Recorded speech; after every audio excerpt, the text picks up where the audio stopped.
મંદિરનું દર્શન કરો. જીવનના અગણિત કામ છોડી ઓમ નમઃ શિવાય મંત્રનો જાપ કરો. ભગવાન શિવને યાદ કરો. શિવને યાદ કરવાથી, મહાદેવનું પૂજન અર્ચન કરવાથી વિશ્વના દેવતાઓ અમૃતનો વરસાદ વરસાવે છે. શાખા પુષ્યંતિ વૃક્ષસ્ય. જેવી રીતે વૃક્ષને આપણે લીલું રાખવું હોય, વૃક્ષને આપણે જીવતો રાખવું હોય, તો વૃક્ષના મૂળમાં આપણે જલ અર્પણ કરીએ છીએ. તો મૂળ વડે, થડ વડે, ડાળી વડે, હર વૃક્ષના જેટલા પાન હોય દરેક પર્ણને પાણી મળે છે. આમ વિશ્વના દરેક દેવી દેવતાઓને તૃપ્ત નહીં કરી શકીએ આપણે, પણ વિશ્વના દરેક દેવી દેવતાઓને, પિતૃને, ગ્રહોને તૃપ્ત કરવા હોય તો ભગવાન શિવનું અર્ચન કરવાથી વિશ્વના દેવતાઓ તૃપ્ત બને છે. આ બ્રહ્માજી ગાયો શ્લોક શિવ મહાપુરાણ શાખા પુષ્યંતિ કેટલી સુંદર વાત સમજાવે છે.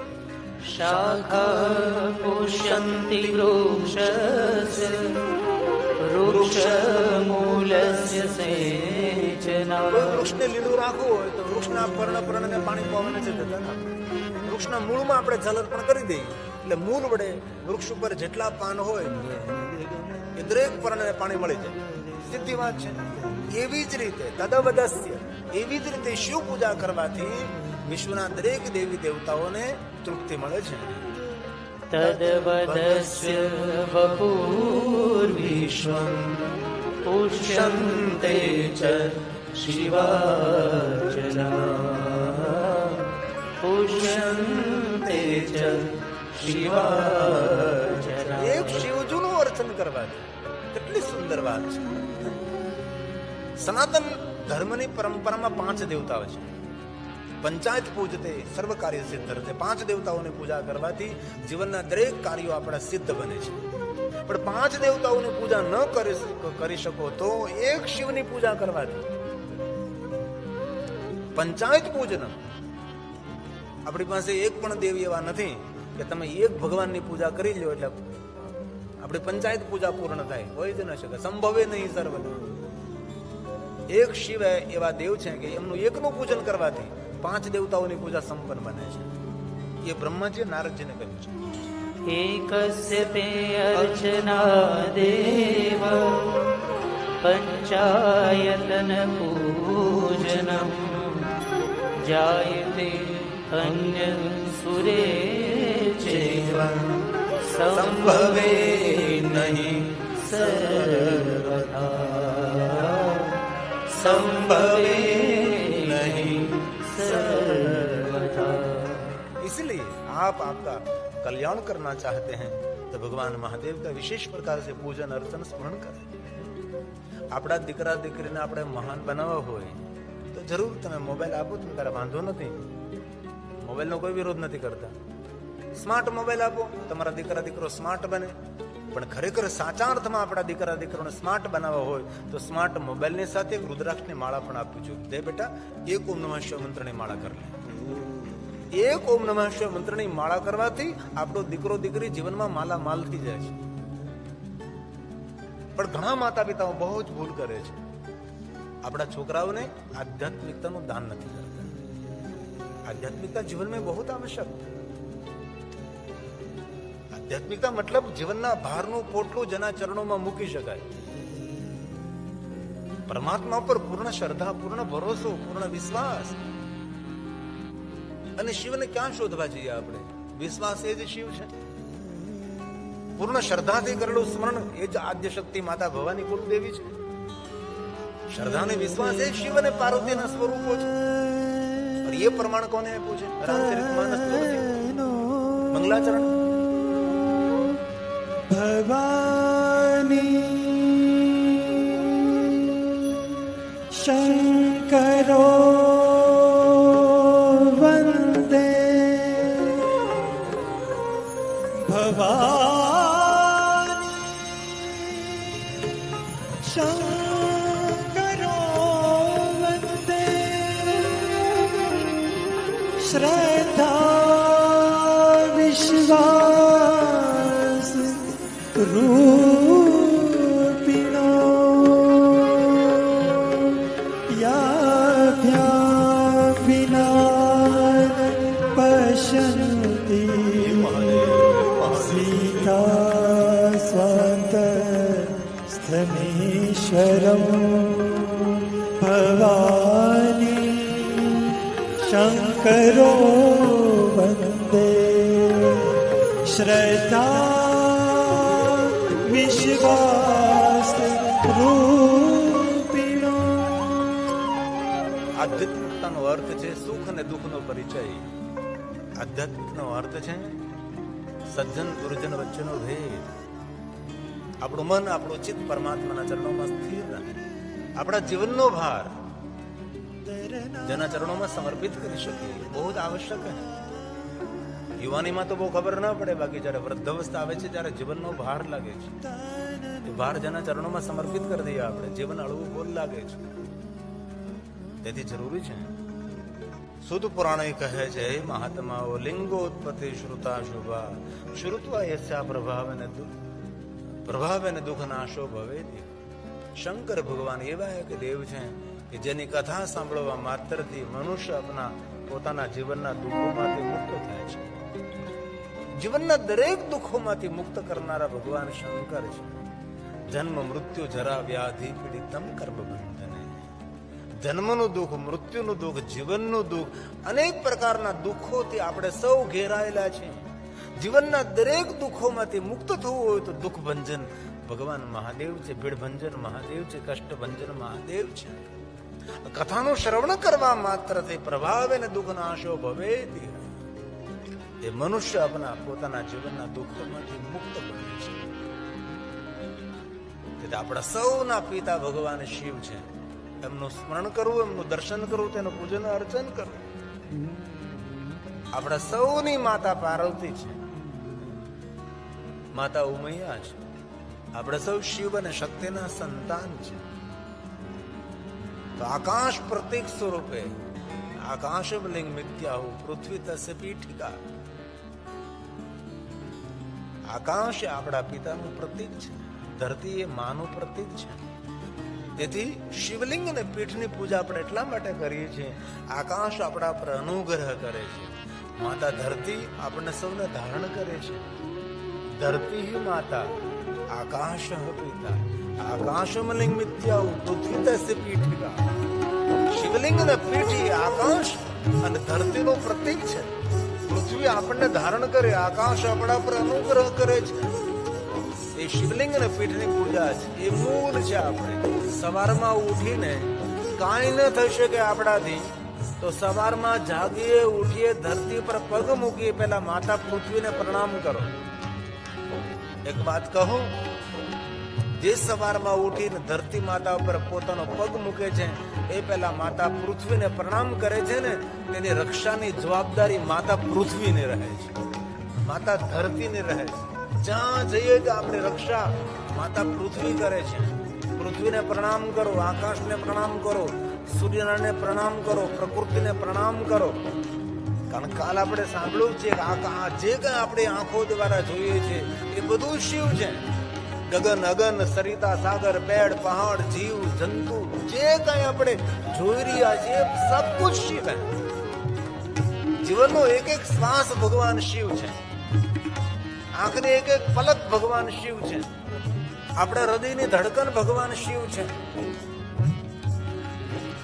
એવું નહીં સમજો કે શિવાલી દિવાલીમાં તો જરૂર એક વિશેષ સ્થાન છે આપણું, પણ પૂરા વિશ્વમાં ભગવાન શિવ રચાયેલો છે.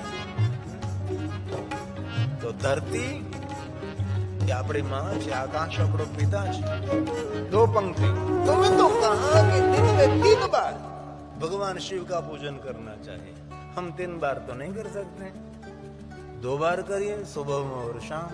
अरे शाम के समय जो महादेव का दर्शन करते हैं संध्या के समय, उनकी जीवन के संध्या मंगल में रहेगी. जीवन के संध्या करते वृद्धावस्था अनिवार्य होने वाली है, आज नहीं तो कल. इसीलिए जिनको वृद्धावस्था मंगल में बनानी है उनको शिव जी को कभी छोड़ना नहीं चाहिए. महादेव को निरंतर याद करना चाहिए. दिन में 2 बार, सुबह में और शाम. ये भी न हो सके तो 1 बार सुबह में अथवा शाम में. ये भी न हो सके तो 7 दिन में 1 बार. ये भी न हो सके तो 1 महीने में 1 बार. ये भी न हो सके तो 12 महीने में 1 बार. राजा राजेति महाराजेति महाशिवरात्रि. महाशिवरात्रि कभी नहीं भूलनी चाहिए. और स्वयं शिव जी ने ब्रह्मा और विष्णु को कहा, हे ब्रह्मा विष्णु, कोई भी मनुष्य पूरी साल मेरी पूजा और मेरा दर्शन न कर सके, लेकिन महाशिवरात्रि के दिन जो मेरा दर्शन करते हैं, मेरा पूजन करते हैं, उसको पूरी साल दर्शन और पूजा का फल मैं देता हूं। इसलिए महाशिवरात्रि कभी भी भूलनी चाहिए।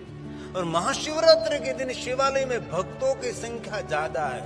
शिवालय में भीड़ नहीं होती, भक्तों की बहुत संख्या रहती है। भीड़ तो कहां होती है, दुष्ट लोग एकत्र होते वहां भीड़ होती है, मंदिरों में भीड़ कहां से होती है। तो बाहर से भगवान महादेव के शिखर का दर्शन कर लीजिए। जो महादेव के शिखर का दर्शन करते हैं ना, उसको भी शिव दर्शन का ही फल मिलता है। और कभी अवसर मिले तो महादेव के शिवालय पर ध्वजा अर्पण करें। हमारे महादेव के भक्त सोमनाथ ध्वजा अर्पण करने के लिए जाते हैं। क्यों? भगवान को ध्वजा अर्पण करने से हमारे कार्य में सफलता मिलती है, इसीलिए ध्वजा। जो पुरानी ध्वजा उतरी है वो ध्वजा प्रसाद में रखनी चाहिए। आपको जब समय मिले तब शिवालय जाकर भगवान शिव का दर्शन पूजन, महाशिवरात्रि भूलने नहीं चाहिए। घर में भी भगवान महादेव का पूजन करना चाहिए। घर में अखंड दीप प्रज्वलित करना चाहिए। महाशिवरात्रि के दिन अगले दिन दीप प्रज्वलित कर दीजिए। अगले दिन की रात्रि, पूरे दिन की और फिर रात्रि 48 કલાક આપણું સોમનાથ મહાદેવ પણ ખુલ્લો રહે છે। 48 કલાક સુધી નિરંતર સોમનાથ મહાદેવનું શિવાલય ખુલ્લું રાખવામાં આવે છે। તેથી આપણે રોજ પૂજા ન કરી શકીએ, કારણ કે આપણે બસ જવાબદારી છે, સંસારને સંભાળવાનું છે, પણ શિવરાત્રિ ભૂલવી નહીં। થઈ શકે તો ઉપવાસ કરો, નિરાહાર રહો, બરોબર નિયમોનું પાલન કરો। મહાશિવરાત્રિના દિવસે શિવરાત્રિ સમાનાસ્તિ, મહાશિવરાત્રિ જેવી કોઈ રાત્રિ નથી, શિવરાત્રિ જેવું કોઈ વ્રત પણ નથી। અજ્ઞાનનો નાશ કરે છે, જ્ઞાનનો ઉદય કરે છે, મોક્ષ આપનારી, મોક્ષ મતલબ મોહનો ક્ષય કરે છે।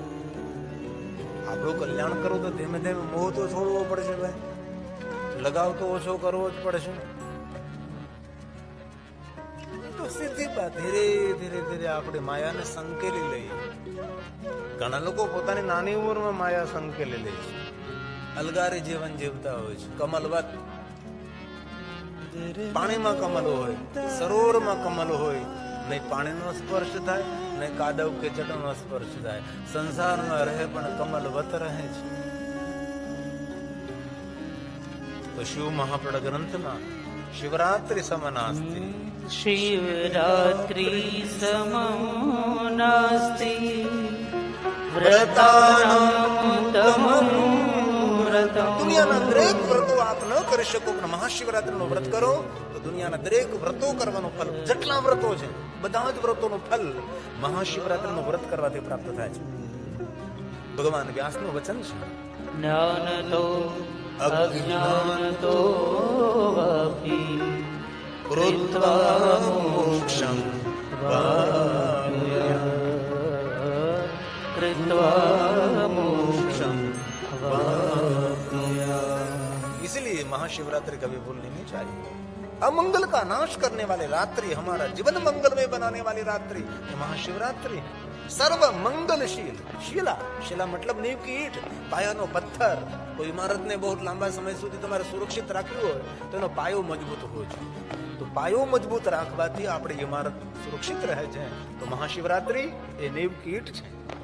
ભગવાન વ્યાસ બોલે છે, સર્વ મંગલ, સર્વ મંગલ શીલાચ સર્વ મંગલ નાશી। जीवन की सभी अमंगल घटनाओं को दूर करने वाली रात्रि महाशिवरात्रि है। भुक्ति, भुक्ति का अर्थ क्या है? संसार का सुख, संसार का भोग, उसको भुक्ति कहते हैं। शिव क्या देते हैं पता?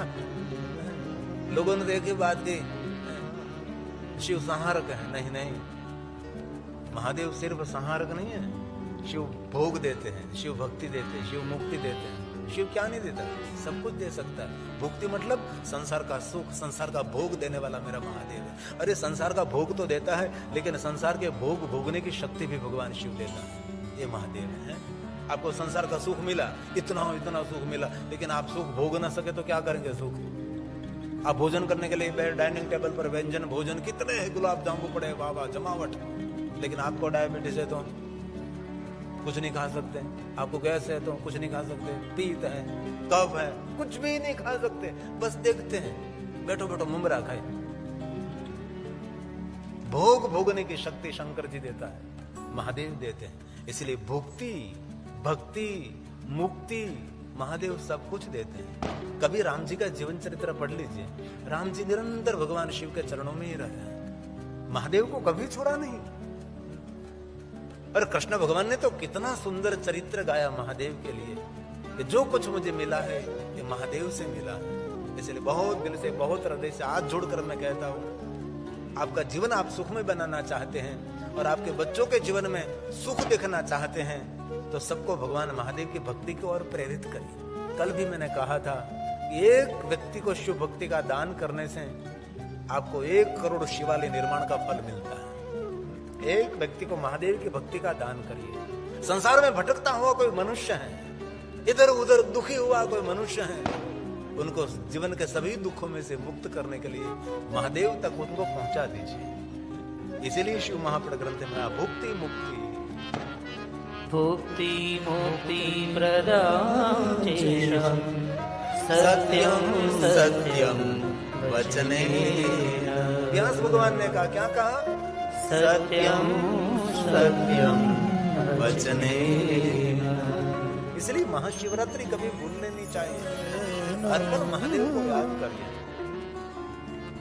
इस साल हमारी कथा थी फरादी में, कच्छ में, महाशिवरात्रि की। गए साल 10 शिवरात्रि दीपावली से पहले, और इस साल की महाशिवरात्रि सूरत में है। और गए साल की महाशिवरात्रि फरादी गांव में थी। एक व्यक्ति ने कितना बड़ा आयोजन किया था, अकल्पनीय। हमने तो कभी हमारे जीवन में ऐसा आयोजन कहीं देखा भी नहीं था, ऐसा आयोजन की कभी कल्पना भी हमने नहीं की थी। एक फरादी गांव में रहने वाला छोटा सा ब्राह्मण का लड़का दुबई में पहुंच गया, तारा ज्वेलर्स का मालिक बना। तो मैंने उसको पूछा कि कैसे सब कुछ संभव हुआ, तो उसने कहा हम छोटे थे, इस गांव में रहते थे और शिवालय हम आते थे, और शिवालय का पुजारी कहते थे कि बेटा ये झाड़ू लेकर शिवालय की सीढ़ी साफ करो, शिवालय का पगथिया साफ करो। और झाड़ू का पुण्य मिल गया, आज सामर्थ्य महादेव ने दिया। क्या नहीं देते शिव? ऐसा आयोजन कोई भूत और भविष्य कर नहीं सकता। ऐसा आयोजन अभी जो टेलीविजन में देख रहे हैं आप, अब कल्पनीय आयोजन था। 3 महीने से पहले आयोजन का प्रारंभ, 3 महीने से पहले भोजन की शुरुआत, भंडारे की शुरुआत हो गई। इतनी बड़ी संख्या में लोगों ने कथा श्रवण की। महादेव एक ऐसे अलगारी देव है, निराले देव है, सबसे जुदे देव शिव है। वहां हमने महाशिवरात्रि के लिए एक सुंदर भजन बनाया था। शिवरात्रि महारात्रि, युग की रात्रि, मौन की